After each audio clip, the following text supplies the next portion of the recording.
दिया गया है उस पर जल्द फैसला लें।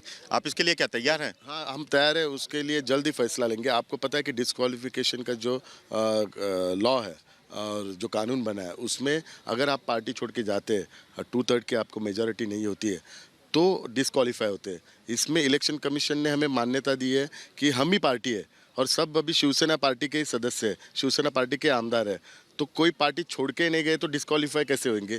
तो वो जो लॉ है, वो कानून है, वो यहाँ पे लागू नहीं होता। अगर इलेक्शन कमीशन हमें मान्यता नहीं देते थे, हम लोग पार्टी को, हमें एकनाथ शिंदे साहब को राइट्स नहीं मिलते थे, सिंबल नहीं मिलता था, तो डिस्क्वालिफिकेशन का जो क्राइटेरिया है वो हमें लागू हो जाता था। अभी डिस्क्वालिफिकेशन का क्राइटेरिया हमें लागू नहीं हो सकता कि ऑलरेडी हम ऑफिशियली पार्टी है, तो हमें ऑफिशियल पार्टी है तो डिस्क्वालीफाई कैसे हो जाएंगे? एक सवाल और, क्योंकि आपने कहा कि आप ही ऑफिशियल पार्टी हैं, इलेक्शन कमीशन की भी बात कही, इस फैसले से आपको राहत मिली है, लेकिन अब महाराष्ट्र की जनता से आप क्या कहना चाहेंगे? क्योंकि महाराष्ट्र की जनता में उद्धव गुट ये बता रहा है कि उनकी नैतिक जीत हो गई। नहीं, महाराष्ट्र की जनता को हम यही बताना चाहते हैं कि माननीय सर्वोच्च न्यायालय ने हमें मान्यता दी है और जो 8-9 महीने से जो गंदा पॉलिटिक्स महाराष्ट्र में चल रहा है, एवरीडे ब्लेम गेम चल रहा है, रिवेंज चल रहा है, गंदे गंदे बातें करके वक्तव्य किया जाता है, वो अभी ख़त्म होना चाहिए और सभी ने मिलकर अभी महाराष्ट्र विकास के डेवलपमेंट के ऊपर कॉन्सेंट्रेट करना चाहिए।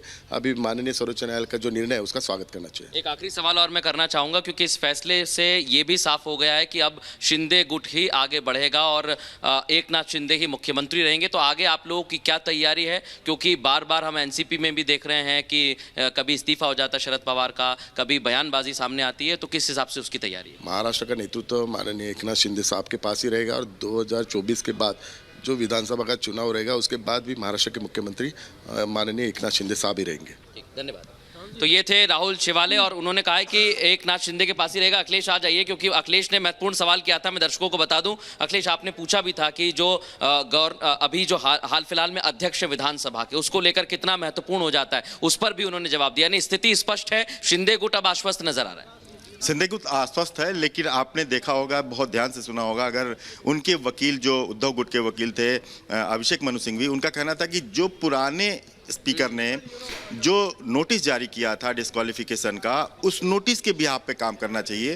तो ये कानूनी पेचीदगी है। आप इस बात को चलिए कि ये मामला फिर आ रहा है सुप्रीम कोर्ट में और ये डिस्क्वालिफिकेशन को लेके ही मामला आएगा। कि आप दर्शकों को समझाएं ये क्यों आ रहा है, क्योंकि देखिए, एक तरफ मामला ये कहा गया कि जो उस समय के स्पीकर थे उन्होंने फैसला दिया, लेकिन अब स्पीकर वो नहीं रहे हैं, अब नया स्पीकर बन गया है और अब सुप्रीम कोर्ट ने कहा है कि स्पीकर जो फैसला देगा वो भी हम मान सकते हैं। तो ये कैसे मामला आ सकता है कोर्ट में, ये भी समझा दीजिए। देखिए, स्पीकर एक पद होता है, व्यक्ति को वहां बहुत बड़ा मायने नहीं दिया था। स्पीकर एक कॉन्स्टिट्यूशनल, वो कुर्सी की पोस्ट है।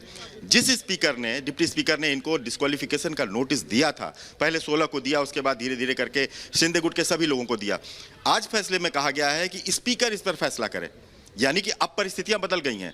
अब स्पीकर राहुल नावडेकर जी हैं, तो अब इनको फैसला करना है। उद्धव गुट बार बार ये सवाल खड़ा करेगा कि क्योंकि उसको लगता है कि ये शिंदे गुट के थे, शिंदे के साथ थे, ये फैसला गलत करेंगे। इस पर भी सियासत होने के काफी चांसेस हैं और जहां उनका कोई फैसला आया उसको तुरंत चैलेंज करने वो सुप्रीम कोर्ट आ जाएंगे।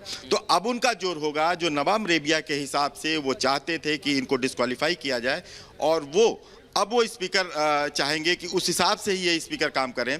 हालांकि उस समय अब एग्जामिन नहीं किया गया था, इन लोगों ने जवाब नहीं दिया था कि हमने क्या व्हिप का उल्लंघन किया है, नहीं किया है। सिर्फ नोटिस पे शिंदे के लोग यहाँ आए थे, उस नोटिस को स्टे किया था, उस नोटिस को बढ़ाया था आगे 12 दिन। तो ये सारी चीजें अब नोटिस के आगे की जो प्रोसेस शुरू होगी, ये बिल्कुल। एक सवाल अखिलेश जी से लीजिएगा कि अब जब स्पीकर को 16 अयोग्य विधायकों पर जो भी आगे कार्रवाई करनी है, उन्हें किन संवैधानिक बातों का इस बार ध्यान रखना होगा? की बजाय उद्धव गुट बार बार इस बात को प्रेशर करेगा कि जल्द फैसला लें और फैसले के बाद जरूर कोर्ट पाएगा। हर स्टेप पे आपने देखा कि इस मामले में वो सुप्रीम कोर्ट आते हैं। सवाल स्टूडियो से आया है, स्टूडियो से ये पूछा गया है अखिलेश कि अगर अब कोई फैसला लेना हो अयोग्यता पर, तो क्या संवैधानिक जो नियम है उसका पालन किया जाए? बिल्कुल किया जाएगा। वो स्पष्ट नियम है कि किस तरह से उन्होंने व्हिप का उल्लंघन किया।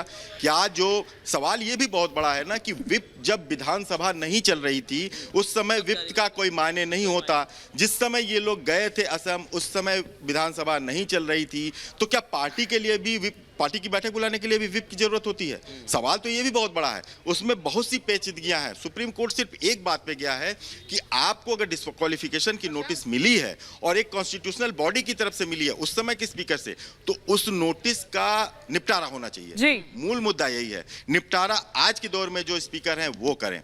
अब सवाल कई है उसमें कि क्या विधानसभा नहीं चल रही थी तब आपका विप काम करेगा कि गया नहीं है, करेगा? स्पीकर बदल गए हैं। अब जो मौजूदा स्पीकर हैं पावर उनके पास है। जो पुराने स्पीकर थे उनके पास एक ठीक वक्त बात में है। पावर थी, तब उन्होंने फैसले लिए, लेकिन वो फैसला सही था गलत था। अब नए स्पीकर आ गए जी, वो नए सिरे से तमाम चीजें होंगी, लेकिन उससे पहले तमाम चीजें जो हो रही है मृदुल, वो प्रेस कॉन्फ्रेंस जो इस वक्त भी चल रही है उद्धव ठाकरे की। और उद्धव ठाकरे दरअसल अब यहां पर देखिए किस तरह से इमोशनली क्या वो एक कार्ड खेलने की यहां पर कोशिश कर रहे हैं, क्योंकि वो ये कह रहे हैं कि गद्दार थे मेरे आसपास, तो उनके साथ में कैसे ये सरकार चलाता, नैतिकता के आधार पर दरअसल मैंने ये इस्तीफा दिया। तो आप देखिए थोड़ी देर पहले आप खुद ही कह रहे थे कि दरअसल यहां पर शिंदे गुट तो कह ही रहा है कि हमारी जीत हुई, लेकिन उद्धव गुट उन टिप्पणियों को आधार बनाकर कह रहा है कि ये तो हमारी जीत है।